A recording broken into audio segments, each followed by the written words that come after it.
চুলের কবুতর ভাইটি অপেক্ষা আছে, ভাই আসবে বিশ্বাস, বাবা অপেক্ষা আছে, আমার ছেলেকে আমি খুঁজে পাবো। যেহেতু পুরো গ্রামে মাইকিংয়ে বলা হচ্ছে চাঁদপুরের শাহরাস্তি, সূচিপাড়া দক্ষিণ ৬ নং ওয়ার্ড, ইব্রাহিমপুর, কৃষ্ণপুর, উত্তরপাড়া, সদ্রিবাড়ির মান্নানের ছেলে হারিয়ে গিয়েছে।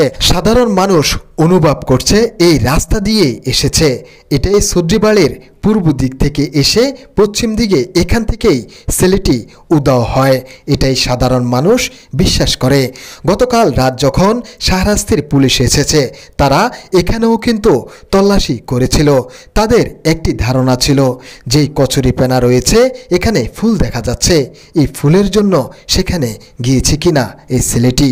সেই ধারণা নিয়েই রাতের বেলা পুলিশ সদস্য মিলে সাধারণ জনতা সহ এখানে অনেক তল্লাশি করেছিল, একটাই আশা কোনো ধরনের কোনো ইস্যু মেলে কিনা, কিন্তু শেষ পর্যন্ত কোনো ইস্যু পেলাম না এখানে। গতকাল রাত আমি রয়েছি সদ্রিবাড়ি থেকে পূর্ব কর্নারে, অর্থাৎ এই রাস্তা দিয়েই এই মন্নানের ঘরে যেত সেই শিশুটি, জোলের কবুতর এখানেই বসবাস করত। আমার সামনে যে ঘরটি দেখছেন এই ঘরটি মন্নানের বসবাস করা ঘর, অর্থাৎ এই ঘরের সামনেই একটি পুকুর রয়েছে।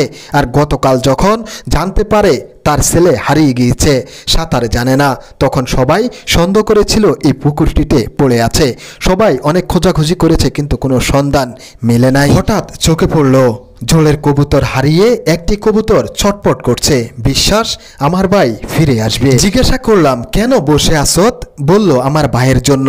জোলের কবুতর বললে ভুল হবে না। একটি কবুতরকে আমি ডাক দিলাম, তখন ওকে আমি জিজ্ঞাসা করেছিলাম তোমার সাথের সেই ভাইটি কোথায়, বলছে আব্বু বলছে আসবে।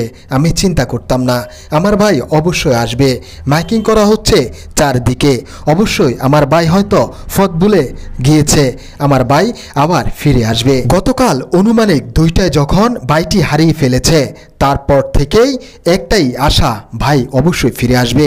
ছেলে হারিয়ে অপেক্ষায় আছে, ছেলের জন্য বিশ্বাস ছেলেকে ফিরে পাবো, কিন্তু পেয়েছে তবে মৃত।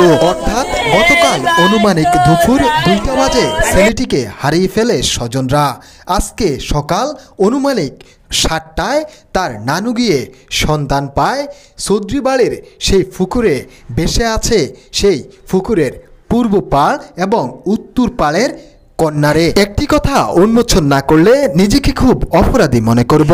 গতকাল দুপুরবেলা ফুটফুটে ছেলেটি হারিয়ে যাওয়ার পর কান্নায় ভেঙে পড়ে স্বজনরা। সেই সময়ে গিয়ে কিছু মানুষ অনেক ভালো বুদ্ধি দেয়, কবিরাজের কাছে গিয়েছে স্বজনরা, গিয়ে কিছু টাকা পয়সাও নষ্ট করেছে।